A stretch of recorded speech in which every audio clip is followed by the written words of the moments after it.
live on Facebook. Yes. Okay, very good. Is er geen koffie meer? Ik zal even kijken of er nog Let me just get it. Okay, you can start. You can start.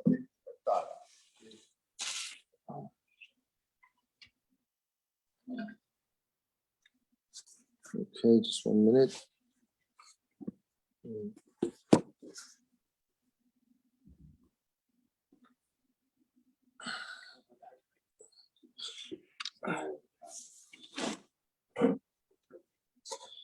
Chaim. Yeah. Okay, should I wait for? Yes. I'll wait for him. Okay. How was everybody's holiday? How was the Chag? Yes.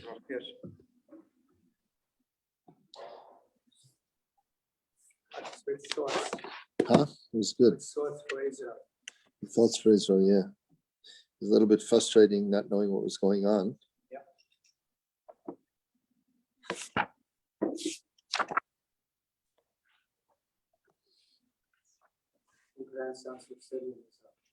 Wat zeg je? Ja. En hoe gaat het met ze? Steeds in de schouwkamers. Is nog steeds met die raketten. Weet je waar ik nou eigenlijk... listen, sir, what I hope... Tonight I was... Ik kon niet slapen, een beetje. En wat de hoop is, die raketten. You understand Dutch, yes? Die raketten van Hamas, die zijn erg onzeker. Ik weet niet precies waar. Stel nou dat ze nou weer op Jeruzalem vuren en dat de Al-Aqsa en de Omer-moskee worden verwoest. Yeah. Maybe that's why they're not firing rockets in Jerusalem. That's what I think. I think so too. But even if that happens, dan krijgen we er toch nog de schuld van. Want dan is They'll blame us. They'll blame us. If it happens, they'll blame us. Ja. Always like that. It's sort of bicycles. Ja, die Joden fietsers gaan.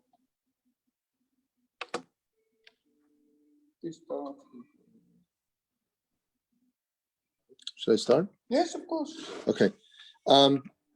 Hi, happy Isru Chag. We call it the Isru Chag. The day after always carries the lights of the holiday. We try to bring them into the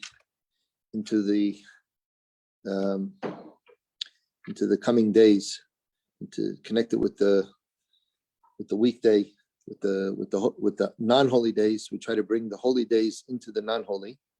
There is also there's a famous joke of the Brisker Rav, who said that on Shavuos night everybody stays awake to learn Torah, and they go to sleep Shavuos morning, and they don't wake up until they hear the Tkiyah Shofar of Erev Rosh Chodesh Elul. No, So a long sleep. So it's a good schlaf, a good schlaf. So just to keep us awake a little bit, that we don't totally schlaf, or at least have good dreams. I guess I've been asked to give a shir. So I will connect it.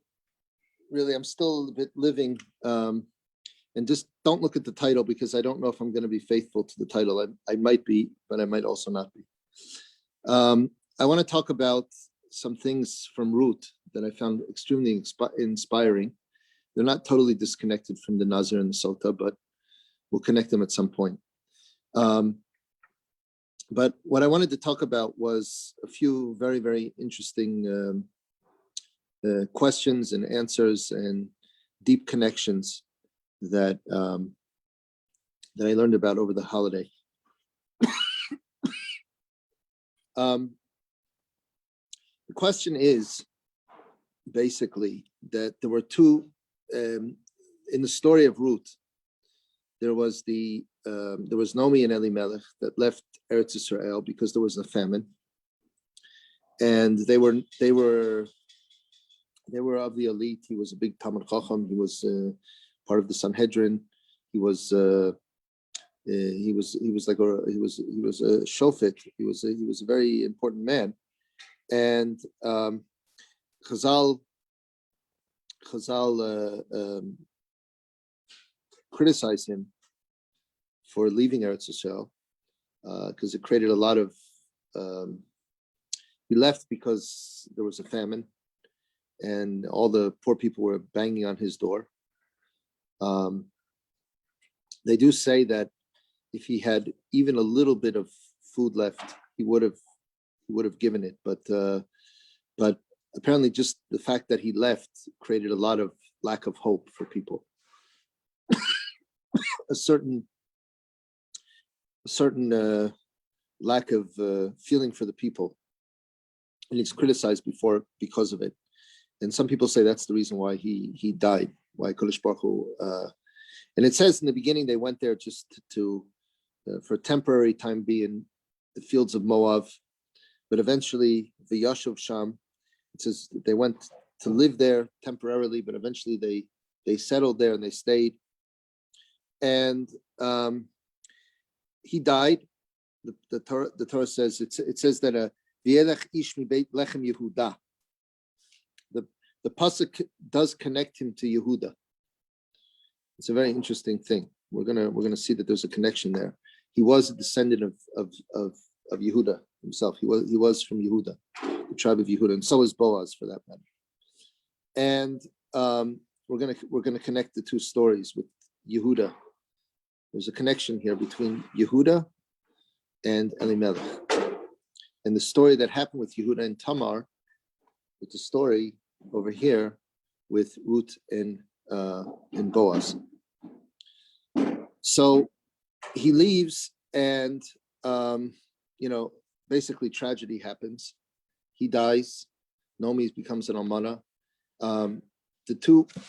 Yeah. Okay. The two. You know what you have to do. I know what I have to do. Okay. Thank you. I know the thing. You don't. Okay. Yeah, and basically the two sons, Machlon and Vakilion, who their names kind of also depict what's going to happen to them. That they Machlon means erased. Okay. Okay, very good. Then I don't have to. Okay. Yes. I don't mind. Machalon and Kilion, these names also represent kind of what happened to them in the future, that they were erased and they were destroyed because they what happened was after Elimelech died. It's interesting, they waited till after he died before they married the two Moabite women, Ruth and Orpah.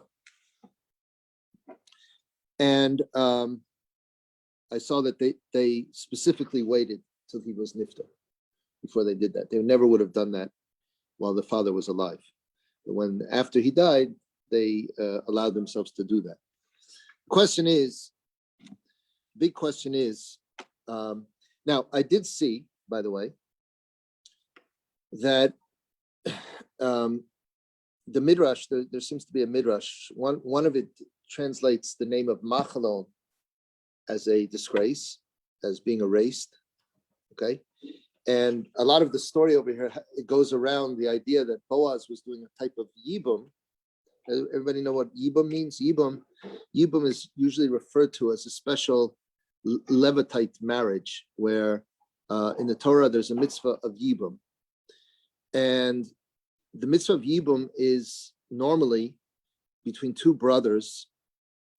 And what happens is if a brother dies without children, there's a mitzvah for the brother to be miyabem, the widow, and perpetuate the name. It's shelo, and that's the word that's used. Shelo yimacheh shmo miYisrael, in order that his name not be erased. Listen, if the brother is married, and then he has to do even if the brother is married, okay. If it's a wife that, according to the relationships, is compatible, then he could still marry her, because in the old days you used to be able to marry more than one wife. The minhag today is not to do Yibum. We don't allow Yibum anymore. We do only Chalitza to avoid many problems, because there are shitas that even hold that it has to be done l'shem shamayim.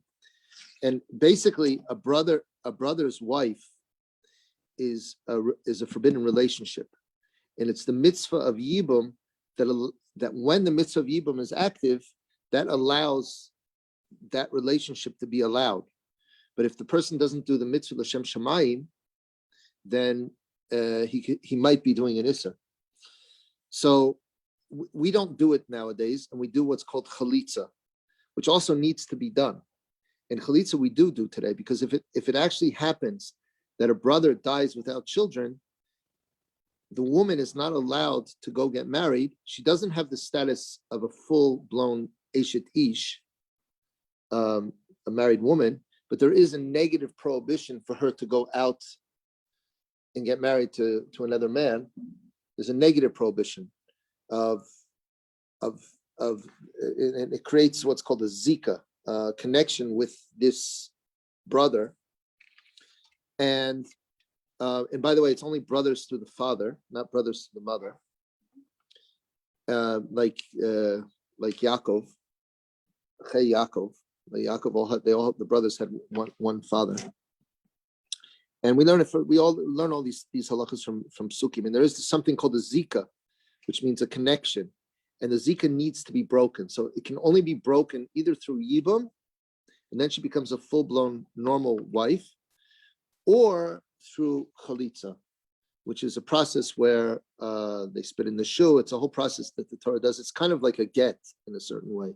And then that frees her to go get married to whoever she wants to. I actually had a brother-in-law. I have a brother-in-law. I have a brother-in-law whose younger brother died. He was a bit obese. My brother-in-law's not at all. They were brothers to the father. And they didn't have any children, probably because of his obesity.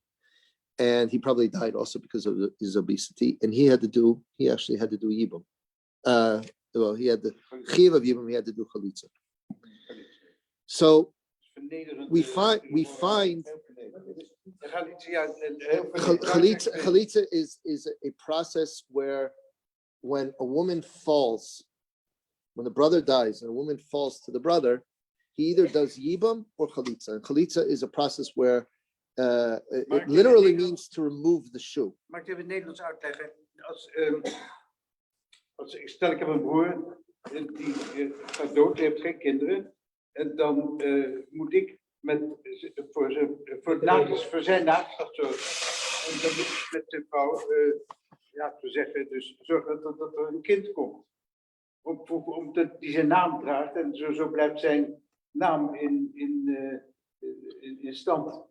En dat kan tegenwoordig al lang niet meer. We hebben niet meer niveau. En dan zou je want ik ben zelf gewoon getrouwd. En dus met een andere vrouw, dat gaat er al lang niet meer. Dus, maar dan is er een heel vernederende eigenlijk ceremonie. Want je moet dus met de vrouw van je broer, moet je dus zeggen dus dat je niet de familienaam in stand wil houden. En dan moet je spugen, geloof ik, hè? Spugen en een schoen gooien. En je moet een schoen gooien, ja. Dat is heel vernederend.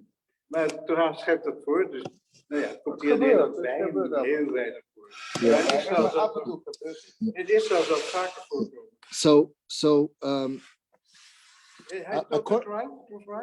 I think so.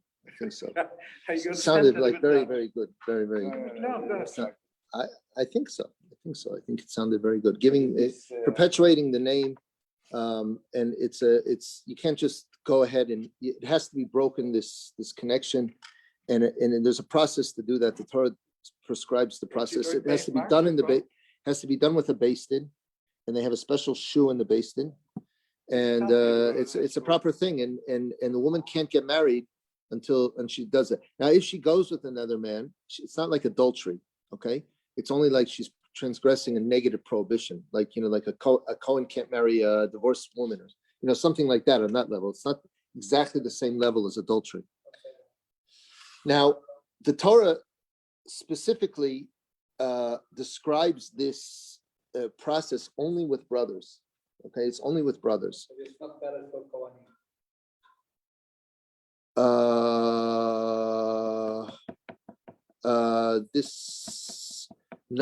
No, that it is valid with Kohanim.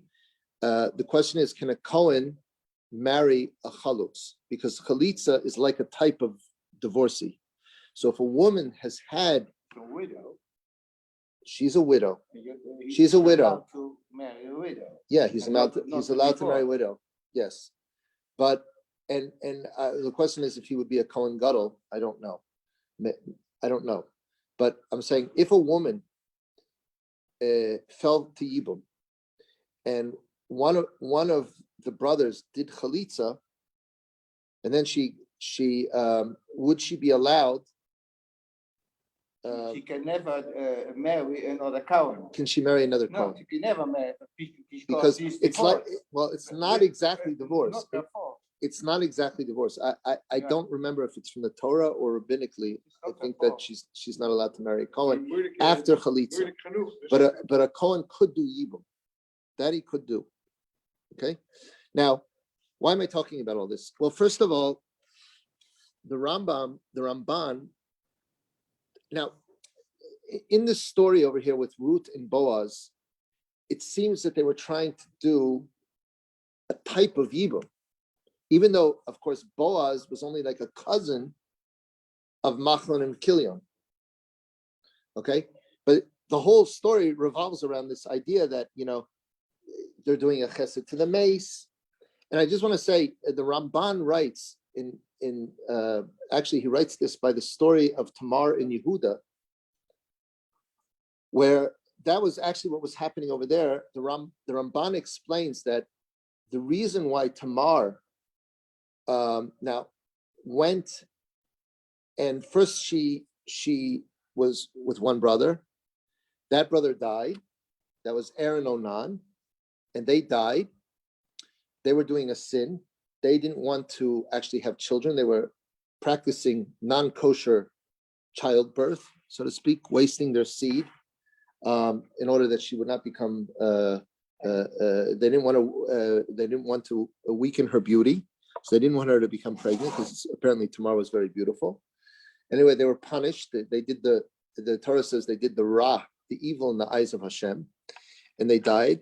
And went to one brother. He did the same thing. They died, and Yehuda didn't want to give her already because she already killed two of her sons. Yehuda may not have known what the reason was why they died, and she thought maybe she's a katlanit, and she did not give her to the third son, Shelah, I think was his name, and so therefore she took matters into her hand, understanding that she needs to perpetuate the name of her deceased husbands, and then made herself like like the whole story with Yehuda, and ended up having a child from Yehuda. But the reason what she was doing was she was trying to do a type of Yibum marriage to perpetuate the name. And when she saw she wasn't given to the brother, she went to Yehuda. Now this was all before Matan Torah, okay, and before Matan Torah, there was also a concept of Yibum, even without it's a Kabbalistic concept, the concept of Yibum, that through the relatives, it's a concept that through the relatives, the name can be perpetuated because they have a connection through blood to the person who was nifter. And the person who is nifter, the soul is connected with the ex-wife, they can perpetuate the name. And apparently, according to the Kabbalah, the nifter comes back into the soul and is born as the child from that union of Yibum. And so even though Yehuda was not a brother, he was the father-in-law, but this was before Matan Torah. And just like Yibum allows a certain forbidden relationships to be allowed, apparently this would allow her to be with Yehuda and to have this child. And Yehuda actually, when he found out, he thought she had committed adultery, but when it found out it was from him, there was nothing actually wrong with that, and the children were allowed to stay alive. And actually, what's amazing is that the children that were born, their names were Peretz and Zerach. Those were the two children. There were twins that were born from that relationship. These were very, very important sons, and from Peretz comes the lineage of Yehuda, comes the lineage of Moshiach, of David HaMelech himself. Until today, right? It's just the Moshiach is coming from that relationship. Okay, so what we see here, and then we see a repeat of this again now in the story with Ruth in Boaz. What we see here is that there is some kind of deeper connection between the concept of Yibum and the bringing of Mashiach. Okay, and I want to explain why. I saw an explanation for this. Okay, but we have to explain a few more things before we get there. Okay. May I ask you a question? Yeah. Perhaps it's too difficult now.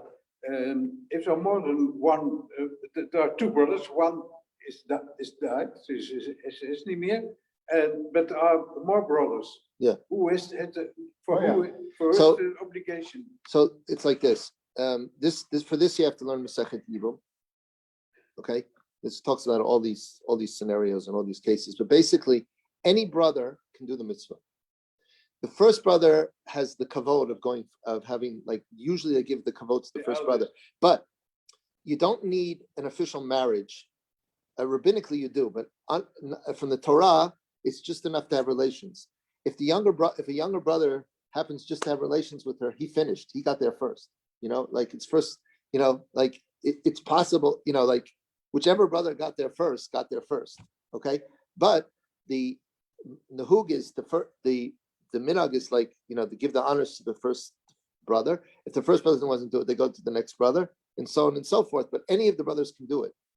But once one brother does it, that's it. Now, if that brother dies without children, repeats itself, it will fall again. And that's what Yibum is all. That's what it's all about. The whole beginning of Masechet Yibum is talking about when one of the wives is not eligible. Let's say it's two sisters. Let's say two brothers are married to two sisters. So then, to one brother, the wife cannot fall because he can't marry two sisters. So then the whole Yibum is off, but he can still fall to another brother.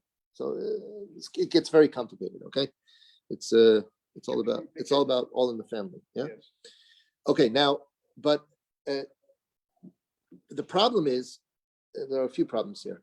The problem is the story of Boaz seems very centered around, Ruth not wanting to go with the other lads because she wants to do this tremendous chesed. And they talk about Ruth being all about chesed, and that the chesed that she did, like Boaz says, the second chesed is even bigger than the first chesed. The first chesed being that she did a giur, that she converted. But the second great thing that she did was she didn't go with the boys her age and look for a husband. And look for a new husband, that she wanted to do chesed to the nifter and marry the closest relative, who was Boaz. But actually there was a closer relative. That was the Ploni Almoni. There was a closer relative, and that was the greatness of Boaz, that when she came that night to the Goren to perform the mitzvah of Yibum with him, and that's what she came for, to say, I want to do this mitzvah of Yibum. And it doesn't need witnesses. And Yibum doesn't need that. It's just enough to have relations. And this was a great test for Boaz, because first of all, he had known she was a great lady. He had already checked her out very good. And secondly, she was single. She was permissible. And perhaps he was doing a mitzvah. So by Joseph, for example, they say that the biggest test for Joseph was like nothing for Boaz. Because he was no. So his doubt was, he was in doubt. And his doubt was, even though I have the mitzvah, there might be a closer relative. So I have to ask him. That's what he said. And it was a very big test, because, maybe not. Maybe he doesn't want to. Maybe I do have the mitzvah. She's not forbidden to me. If I did it, it would still be binding. There were a lot of justifications for him to be with her that night, and he held off. That was a very, very great thing. And perhaps if he had not held off, this was a proof to himself that what he was doing was l'shem shamayim. And perhaps If he had not held off, then Mashiach would not have been born from that union. Then David HaMelech would not have come from that union. But because he and we learned from this that Tzadikim are mashpia et yitzram. He made an oath not to touch her until he takes care of finding out. And he did two things. He was very great. He took care of his own lusts, so to speak, his own self-control, but did not make her feel bad. He said, "I'll check it out. It's a great thing that you've done. We're going to wait till the morning. We're going to check it out. I'm not going to wait with this. As soon as he decided this is what I'm going to do, this is what he did. He took care of the business right away. Didn't push it off for days. And if he had pushed it off for days, because he died right afterwards. Right after he was with her, he died. So we see this was his mission in life. And Boaz had 60 children beforehand. All of them died.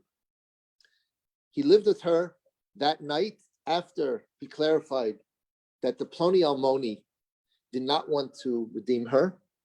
Okay, he did not want to do this mitzvah, and then he was with her, and it was very publicized. It was known that he was doing this mitzvah. He did it in a public way, a very respectful way. But then after the night after, he died.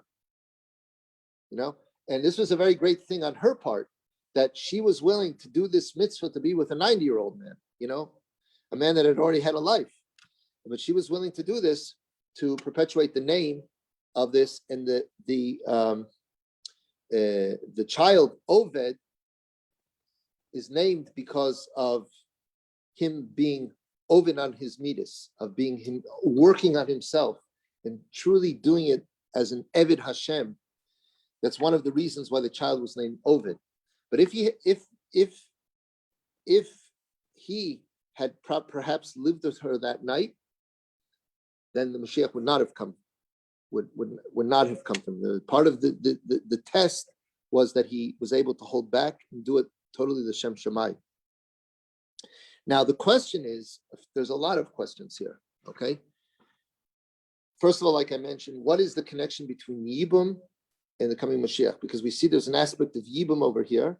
That's why she didn't go with the young children. She wanted to perpetuate the name. What does that have to do with Mashiach? Is this a kind of repeat story of Tamar and Yehuda, which it seems to be? I've seen parallels, like Yehuda. It says after the sale of Joseph, Yehuda went down from his brothers, and he lost esteem in them. And he also, his sons died because of promiscuity. He was a bit accused of promiscuity, even though it wasn't really, but he was accused of it. And he lost esteem. He went down from his brothers. Very similarly to the way Elimelech also left Israel and went down in the esteem, so to speak, of his position. And then, of course, lost his fortune, lost his esteem, lost his position in the state Moab. Okay, his sons married, after he died, they married, so to speak, non-Jewish ladies. Okay, no, and then they died, and so it's like, also in a certain way, and the pasuk says, there went a man out from Beit Lechem Yehuda, just like it says by the Torah, also by the way, Vayelech Ish Levi, and took a wife, Yocheved, his aunt, and that came out Moshe, Miriam, and Aaron, who were the Mashiachim of Klal Yisrael at that time. So also there went a man, Elimelech, and what's coming out from this story? Just like it says, like Yehuda went down from his brothers, but what was the Kadosh Baruch Hu doing over there? There's a Rashi like that. The Rashi says Joseph was doing his things, and Yehuda was doing his things, and Hashem was doing his things. And what are the things that Hashem does? He's making Mashiach. Everybody's doing their zachin, but HaKadosh Baruch Hu is also doing his zachin. And what is Hashem doing? He's setting up the world for Mashiach. I really do hope so, by the way, because there's a lot of zachin that are happening these days, and it seems like a crazy upside down world. But what we have to understand is what this is all teaching us as is when things seem like they're going completely kaput, and the world is going kaput, and everybody's doing their zachin, doing their things. Hashem is doing his things, and Hashem is busy setting up Mashiach. And that's what he was doing. With Yehuda, he was making Peretz and Zerach born. It was a Mashiach. Now, actually, because that was a Yibum, I saw that the souls of Erva Onan actually came into the children. Peretz and Zerach were the Gilgul Neshamas of Erva Onan. And I also saw that Ruth and the souls of I've seen all this, okay, from different midrashim, Zohar, all sorts of things, and gematrias in the names. And I'm not going to do all these gematrias with filling in the names and everything, but the names add up also. Erva Onan with Peretz and Zerach, and also Machla v'Kilion were the souls of Peretz and Zerach. Okay, and Ruth is a Gilgul of Tamar, and Boaz is a descendant of Yehuda. So we have a repeat over here, and we know it's all bringing Mashiach, all of it. Okay, all coming through Yibum. It's so fascinating. Okay, so this is called a Yerida L'Tzorach Aliyah, where people go down. It looks like, they're going totally, into the gutter. And that's how Mashiach is born. Now, all the relationships in the Mashiach, by the way, are very, very funny. All of them. And there's a very big reason for that. I mean, they can be explained. And they're all kosher. They're all kosher v'yosher. But they never look kosher. They never look kosher. Okay? And there's a reason for that. And the reason is because the neshama of the Mashiach is so helecha, it's so kadosh, that it wouldn't have a chance of survival in this world. The evil forces would come and wipe it off the map. So it's like going into the enemy's territory, right? You have to go incognito. You have to, like, if you're a good guy and you're going into the enemy territory, you have to pretend to be a bad guy. So the neshama has to, so to speak, seem to be born through something that appears to be an Isser. Okay? That's why the whole story with Yehuda and Tamar is funny. The whole story with Boaz and Ruth is funny. And the whole story with David and Melech is funny. We'll get to that in a minute. Okay? We'll get to it. There's a pasuk if a person there's a remiz that Ruth and Tamar are were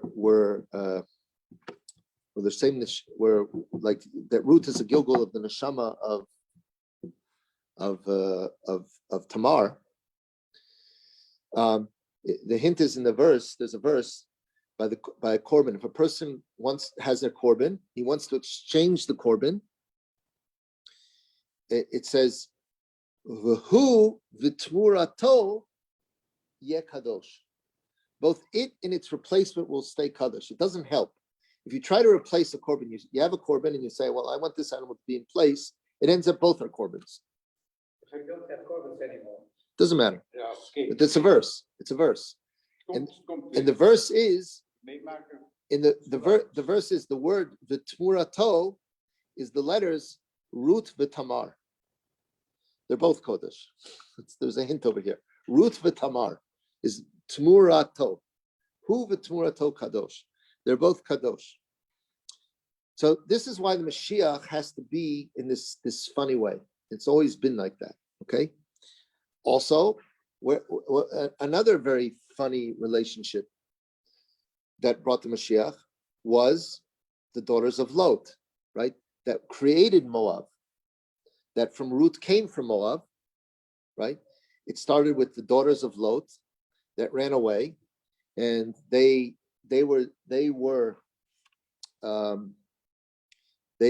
thought the world was destroyed. In L'Shem Shamayim, they were trying to save the world. They really were trying to save the world, and so they felt we have to become pregnant from our father. He's the only one left to save the world. They really did it L'Shem Shamayim. Now, this is a little bit of a side story, but it's so amazing, I'm going to say it anyway. The question is, why does Moshiach have to come through Lot and the descendants of Lot? Why is that important?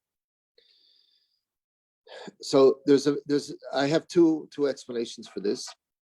But one I saw in it's the biography of Moshe Feinstein. It's written in I don't know if it's in the English book, the biography, but there's the last volume of the responses of Moshe Feinstein, which was not printed in his life. They were responses that were printed after he was nifter. The last volume, they have a biography of him in the beginning of the responses. And in that biography, they bring a story recorded in the year, I don't know, it's almost 100 years ago, okay, in Tafresh Pei something, okay? And it was in a city called Lyubov, I think, somewhere in, I don't know where, somewhere in Eastern Europe. And he was the rabbi in the town. He was very young. Rav Moshe was very young. And he wanted to show how the people in this town were on a very high level. And he tells about this story about this man who was very sick, and he had some kind of a tongue disease, like his tongue was swollen. And by the way, I'm giving this share. My mother, she came down with pneumonia over the holiday, and so she's in the hospital. So I'm giving this share for her refuah. Nomi Esther Bas Liba. Okay, yeah. So so he became very ill with tongue disease. It wasn't COVID-19, no. And Rav Moshe came to visit him. And when he came into the room, the man sent everybody out, and he wanted to tell Rav Moshe what he thinks is why this is happening to him, why he's so sick. So he told Rav Moshe that last week had been Parshas Vayera. And that's the story with, the daughters of Lot in the cave, with Lot getting Lot drunk, having a child from him, and then naming the child Moab from my father in Ammon, the son of my nation, like admitting to their crime, like admitting to what they did. And he just couldn't get, and this man just could not get over it, that how they could be so pressed, how they could be so, it's one thing to do it, it's another thing to publicize it. And even name the child what you did. Like, aren't you embarrassed? And he was like really degrading them and saying, how could women be so low? He just couldn't get over it. And so he had a dream that Shabbos night, and they came to him in a dream, two very old ladies, dressed very modestly with head coverings and very old. And they came to him and they said that we are the daughters of Lot, and we've come from the world of truth to answer your questions. And they said that we thought that the world was this, and we did this totally the Shem Shemayim, and it was a very old pagan idea. In other words, the Christian idea of the Virgin Mary and all this is not a Christian idea. It's an old pagan idea, that God did it. You know what I mean? And it's it's an idea for women to have an excuse, basically, to say God did it, and then they're off the hook. And this is a very old pagan idea. It was something that the Christianity, there's nothing that they did it. And they could have used this idea as well and started a new religion similar to Christianity. And everybody would have believed them because they were from the house of Abraham, where miracles were known to happen. And they would have been very well believed and very easily could have started a new religion like Christianity. And they didn't want to do that. They wanted to say there's no such thing. There's no such thing as a child not being born from a male. I think in our generation, people are having a hard time with understanding this, the woke generation, but they wanted to say there's no such thing. And in the merit that they did this, the real Moshiach will come from them. And they told him that he had sinned very greatly by being so disrespectful to them, and that because of that, he's going to die the sin of the spies, where the tongue swelled up. And with that, he turned to the wall in front of Moshe and he passed away. And Moshe felt this was a true story. That's a very amazing story. So that's one reason, perhaps, why from the Lot came Moshiach. But another reason I saw in the Sfat Emes is he says that the brother of Abraham, who's the father of Lot, also was thrown in the furnace like Abraham. Abraham was thrown in the furnace for not wanting to bow down to the Avodah Zarah, into Nimrod's furnace. That's Or Kasdim. That's why Or Kasdim is called Or Kasdim, the fire of Kasdim. And Abraham was thrown in there, and a miracle happened to him. His brother, Haran, who was the father of Lot was Abraham's nephew. So when he saw that Abraham lived, he also did not bow down, and he also was thrown into the fire. So he died on Kiddush Hashem, but he died. He was burnt up. A miracle for him did not happen like it happened to Abraham. And Kodesh Baruch Hu doesn't mifakech schar kol beria, but in that merit of being Moser Nefesh, to not bow down to Avodah Zarah, the Mashiach also comes from the brother of Haran, from the lineage of Lot. That's another reason why Mashiach is coming. Now, these ladies, Ruth and Orpah. Okay, to keep. No. I have time. No, you have another quarter of an hour. Okay, very good. My watch is Okay. Well, we're trying to answer all the questions. Okay, now, Ruth and Orpah. They were daughters of kings. They were descendants of Balak, by the way, of all people. Okay, which is fascinating because maybe there are reasons for that. The schus that he caused Klal Yisrael to actually get, even though he meant them to be curses, but he actually caused them to be blessed.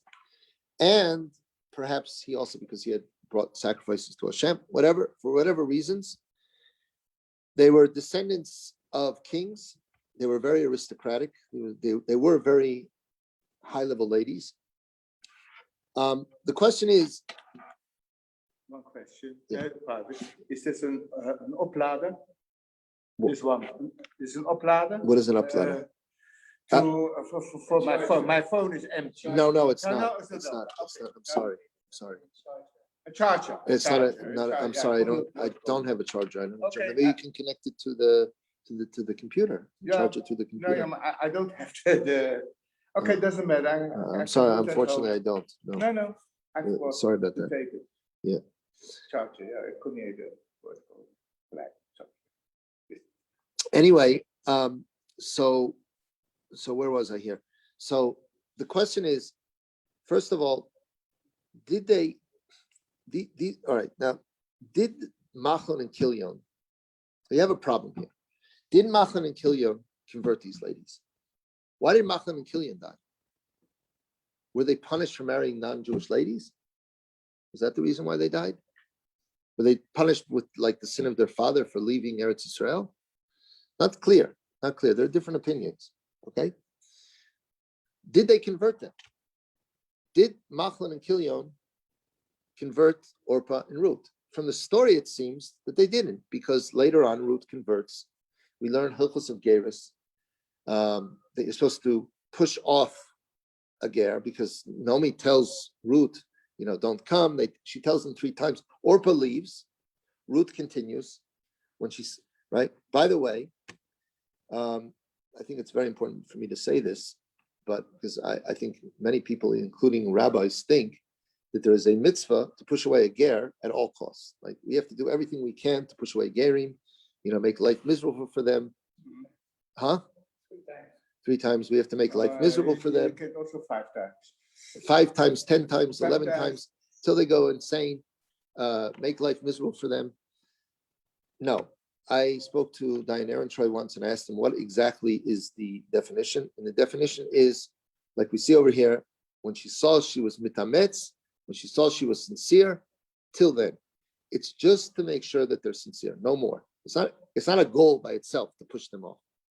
That's a mistake that a lot of people, I think, make a mistake, including rabbis, I think sometimes. They have a misconceived conception of. Now, it's true, we really do need to find out, are they sincere? And it's not so easy. That can be. And sometimes we need to do things to make sure that we can test to see if they're sincere. But the question is, we're talking about hashkafa here. What is the reason why we do this? We do this to see sincerity, right? And as soon as you have validation that they're sincere, there is no inyan of pushing away. The moment she sees that she's sincere, she calls her my daughter. That's what you see over here. And she sees, and we're going to see in a moment that there was tremendous mesiras nefesh for Ruth to convert. We're going to see in a minute. The question is, did these men, Machlon and Kilion, did they convert them? Now, it seems from the story they did not convert them, and that might be a reason why they died, because they married non-Jewish ladies. Okay, even though actually this was before to live with them, just to live with them and not be married to them. This is before the Beis Din of the Chashmonaim were gozer not to live with non-Jewish ladies. So it's only rabbinical. But still, the idea of marrying a non-Jewish lady means you're not going to have descendants, and that's a big sin by itself, okay? The children are not going to be Jewish. The problem here, the problem with the whole thing is, Pashtus, they didn't. And that's what we see from the story. And the question is, why didn't they? Why not? They could have converted them. So there's a very good reason we can say they didn't do it. But there's a whole big problem about this. I'll give a good reason why they didn't. Okay? The reason is because this halacha of Moavi velo Moavit, and there was just a law that a Moabite man cannot convert. I mean, he can convert, but if he converts, he cannot marry a Jewish woman. Okay, he can't come Bekal Hashem. He can come Bekal Gerim, but he can't come Bekal Hashem. He can marry a convert, he can marry a mamzer, but he can't marry Kal Hashem. He can't marry a Bat Yisrael. And that is a halacha. Now, today we don't know who the Moabites are, who they're not. Sancherib came and confused the whole world, so we go by the majority. We don't know. But then they did know. And a Moabite man cannot marry because, as a punishment for being ungrateful, they owed gratitude to Abram, and they showed lack of gratitude by not coming out with bread and water to greet us. Instead, they attacked us. The Torah says they didn't greet us. They owed us bread and water, and instead of bread and water, they came out with swords. Okay, and they tried to destroy us. So they are. The Torah holds that as a grudge against them, and they can convert, but they can't marry a Bat Yisrael. And that will continue on for generations. Okay. What about a Moabite woman? Okay. So this halakha that a Moabite woman can, because the way of a woman is to stay at home. Women stay at home. So there's no claim on them. Why didn't they come out with bread and water? So the Torah allows for a Moabite woman. However, this halacha was not known. This halacha was hanging in the balance. It was a halacha Moshe Sinai, actually. But people didn't know it was a halacha Moshe Sinai. It wasn't clarified. And there were drushes, like here and there. And even later in David HaMelech's time, Doega Adomi tried to invalidate David from being a king by saying, before we ask if he's fitting to be a king, let's ask if he's fitting Bichlal to be Jewish Bichlal, if he can be married into the Jewish nation Bichlal, because his mother was a Moabite. So he was even questioning this until someone came along and put a sword in the Beis Midrash and said, it's a halacha Moshe Sinai, Moabi v'lo Moabite. But this was not a known halacha. This was not a known halacha at all. Okay? And therefore, it's very mistaber that Machlon and Kilion, they could not convert them. According to their understanding, they thought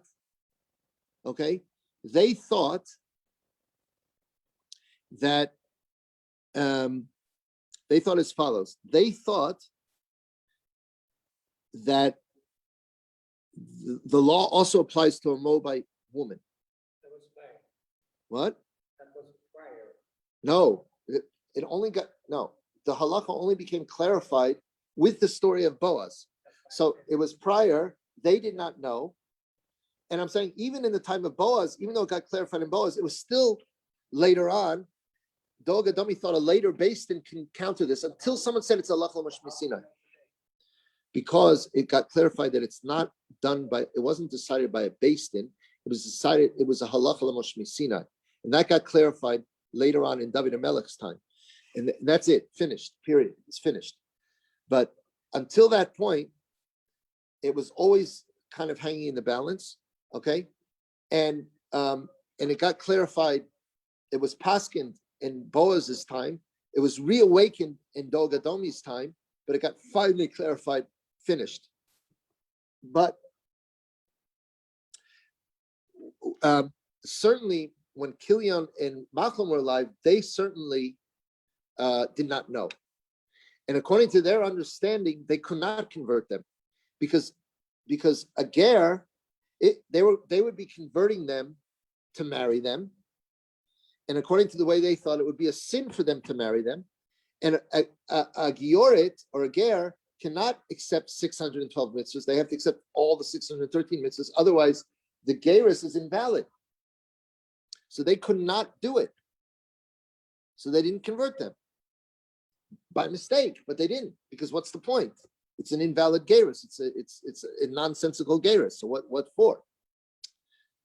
So they didn't. Okay.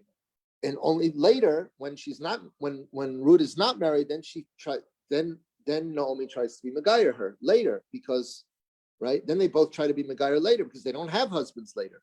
Okay. The problem with all this is, if they were never really married to them, in other words, because they may have lived with them, but they were not Jewish, and they didn't do a gior. So what's this concept of Yibum? It's not technically a halachic marriage. So there's no connection between Machlon and Kilion to Ruth that they can do a Yibum marriage. So the whole story falls away. This is a problem. So what are you going to say? They were married, so why did Ruth do a marriage again? Why did? So there's two. So I have an answer for this, but this is a big problem. Okay, I think like this. I have two answers for this. Be'emes, they did a conversion.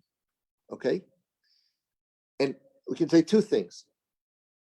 Or Naomi made them do a conversion again because she wasn't sure if the reason why they got married was because they wanted to marry their husbands, and they didn't do it l'shem shamayim. And actually, that's why she made it difficult for them. And then it was clarified that Orpah had only done it, only did it really because she wanted to marry Kilion, and Ruth did it because she was going because l'shem shamayim, that she really did want to do it. So it was like a kind of gior misafik to be mevar that the previous gior was really true. So then she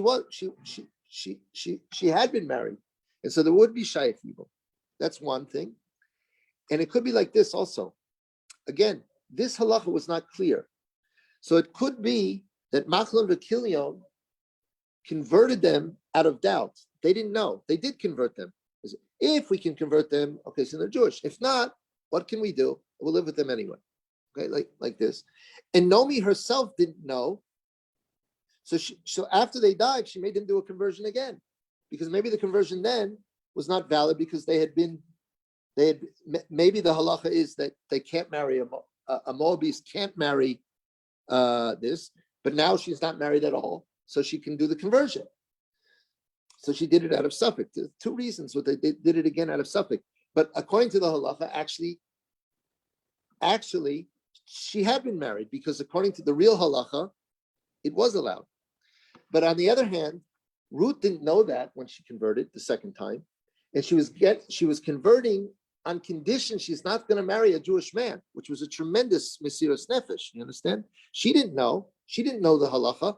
The halacha was only clarified later when she came to Israel, And it actually was clarified the day, there's some sources that say that the day it was clarified was on Tet Vav Nisan of that, when she came. And that was the day that Boaz's wife died. So it was all being set up from heaven that for this amazing union between Boaz and Ruth. Okay, so now just to take things a little bit clearer, and then we're going to tie it up why all this whole has to be going on into the story with David HaMelech, okay, who's a descendant from all this. Yishai had a whole story with David HaMelech. There's a whole story with David HaMelech. What's the story with David HaMelech? Where David HaMelech was treated like a mamzer. Why was he treated like a mamzer? It's an amazing story with David HaMelech. What happened with David HaMelech? Yishai also was in doubt if about this halacha about a Moavi and a Moabite, that maybe he was illegitimate. Yishai was a tzaddik gomer, was a complete tzaddik, who one of the 4 people in this world that only died because of the sin of the Chet of Adam Harishon. He was a tzaddik gomer, head of Sanhedrin. He was a mamash, a tzaddik gomer, but he had this stigma and this doubt that still wasn't clear even in his day. So he wanted to, on the side that his grandmother Ruth was not fitting to come to Klal Yisrael, he wanted to purify his lineage. He therefore, out of Chasidus, separated from his wife, who was a very, very miyuchastika, great tzadekis, okay, and did not have a relationship for a long time. In the meantime, what he wanted to do is have relations, marry, so to speak, his maidservant, who was a Shivcha Kananis, whatever, and this way have a child which did not have a yichus to him, and then free him and like marry her like this. If I'm yuchas, like do a type of gior on his Shivcha and say like this: I'm doing a complete conversion on you if the halacha is that a Moabite is allowed to be Jewish. Then I'm doing a complete conversion to you. And if not, you're going to remain a Shivcha Kananis, Jewish, like a non-Jewish slave, which has some Kedusha, but doesn't have, the Yichus doesn't follow. Then I'll have children from you, right? And then afterwards I'll free the children and I'll free you, and then you'll become Jewish. But then no longer do we have this problem of bad lineage. This is what and so he did it out of a doubt. And he asked her to have relations with her instead of his wife. However, this maidservant was very loyal to her master, the wife, and told the wife about this. And so when they had made up to be together, the wife went in instead of the maidservant, dressed up in the clothing of the maidservant, and actually became pregnant from her husband, Yisha. Okay? So this was a secret between her and the maidservant, and nobody else knew about it. And then all of a sudden she was pregnant. A cheating situation with the husband. Okay? Like, anyway, we could write some songs about this, but we're not going to. So this was a little secret that they kept secret for 28 years. But when she was pregnant, she couldn't keep the secret, and Yishai told his sons that she obviously cheated because I haven't been with her for a few years now, and how did she get pregnant? And the sons wanted to kill her and the child, and the father said, no, don't do that. We'll make him a slave. And they made David like a slave, and they sent him out to be a shepherd. And they wanted him actually to die from the lion and from the bear, and they wanted him to it's very dangerous to be a shepherd in those days, and that's where David HaMelech says, I hit the bear, and David killed a lion and a bear with his own bare hands. Okay, so then this was a secret for 28 years. Nobody knew, and they treated David terribly until Shmuel Hanavi showed up. Oh, I'm really past my time. until Shmuel Navi showed up. Okay, and said, God had told him the anointed one, the one who's supposed to be king in Moshiach, the anointed one is of the sons of Yishai. And Yishai brought all his sons. And God said, no, it's not that one. It's not that one. It's not the big one that seemed, that Shmuel said, no, this must be him. He's so handsome. He's so prestigious. So this, no, I despise him, God says. So Shmuel says, is this all your sons? He says, yeah. No, there's more. Until he makes them bring David. And Shmuel's sitting there. And God says to Shmuel, he says, the Moshiach walks in the room and you're sitting, get up and anoint him. And everybody's shocked. And then the truth comes out. The wife tells the whole story. The whole truth comes out and they start singing, Evan Masu Habonim, Hais Rosh Pinah, Meis Hashem. The brothers say, Meis Hashem, Hais Hazos, Vihi Niflas Beinenu, and Ezayom Nagilav Nisbachabo. It's like it's unbelievable. They can't believe it, and like everything is lifted in the whole thing. And David HaMelech saying, Odechan ki anisani v'tehili l'shua, and all the psukim of Tehillim. So this is also amazing how David HaMelech he's the soul of the Mashiach, right? And yet the relationship, how he was born, also looks like something forbidden happened when in truth it wasn't. Also like that. Okay, so now let's tie everything up over here and discuss what is the connection between Yibum, these amazing relationships, and Mashiach. That we see that the Yibum relationships have a connection with bringing the Mashiach. That's what was going on over here. Okay. The answer is that what is Yibum? Yibum is a situation where it seems like someone has died and he has no hope, he has no name. Like you're lost, you're a lost cause, you're lost in exile. Okay, what is Mashiach? Mashiach is going, the Geula is where like the whole situation is lost. We're lost in exile. We're asking, Rav David, we see that all the relationships in Mashiach have some kind of connection with Yibum. What's the connection? What's the deep connection between like Yudah and Tamar? Remember, we were saying that Ruth is a Gilgal of Tamar. Oh, and by the way, this maidservant that in the story with David that we talked about, this maidservant that was loyal to the mother of David, I saw in a sefer, she was a Gilgal of Hagar. Remember, Hagar was not loyal to Sarah. She had to come back in the world and be loyal to her master. So she was loyal to the mother of David, and that caused Moshiach to be born. So that was a tikkun on Hagar not being loyal to Sarah.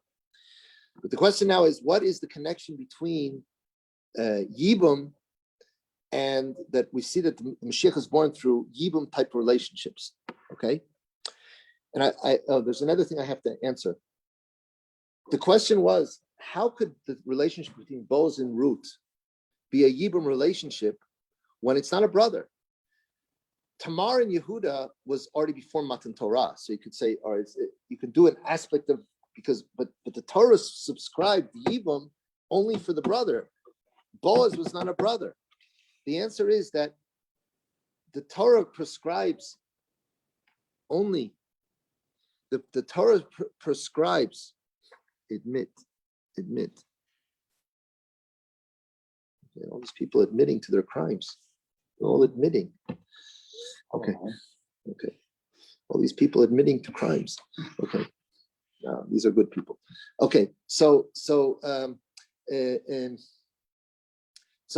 question is, how can that be? The answer is that the Torah prescribes the brother with a forbidden relationship. Okay, like the wife of a brother is a forbidden relationship normally. So there it has to do Yibum, you need to be a brother. But Boaz was not a forbidden relationship with Tamar. And so there still was an aspect of Yibum, even though it wasn't the Yibum prescribed by the Torah, but there's an aspect of Yibum even before Matan Torah of relatives perpetuating the name. So they could still perform the aspect of Yibum because it wasn't a forbidden relationship. So it was allowed to do it, and it was an aspect of Yibum. as much as possible. So that's how they could do that. So the connection now between Yibum, and I'm finishing with this, the connection between Yibum and that we see that Yibum is always included in these relationships that bring Moshiach is perpetuating the name. And by the way, the daughters of Lot, I'm thinking, they were also perpetuating the name of the world because they thought the world was finished. There was also a type of Yibum in a certain way, in a concept of they thought the world's name was the population of the world was going to die. So it was also a type of Yibum that caused Mashiach to come. The answer is that the whole concept of Mashiach is, and it very much applies to our days, where we're seeing the whole world go kaput. That Mashiach comes when the world goes kaput. Mashiach is the Geula when it seems that everything has gone wrong and everything is finished and there's no hope anymore and there's no more name and there's no more continuation of life or the world as we know it. That's when Mashiach comes. Mashiach is the hope that comes after there's no hope.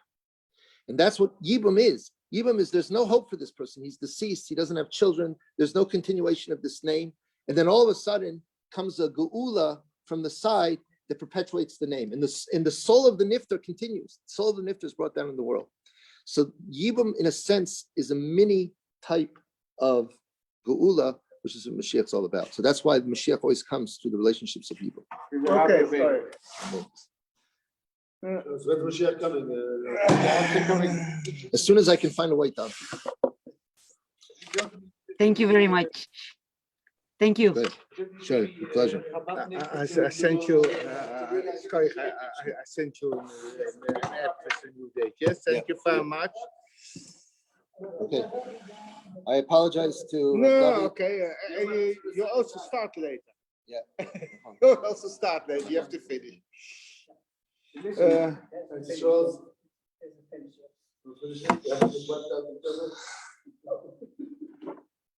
Listen, the rockets from Hamas are not very heavy as Israel. So why not that they don't care. Het is een herkomzuiver, ik weet nooit precies waar ze terechtkomen.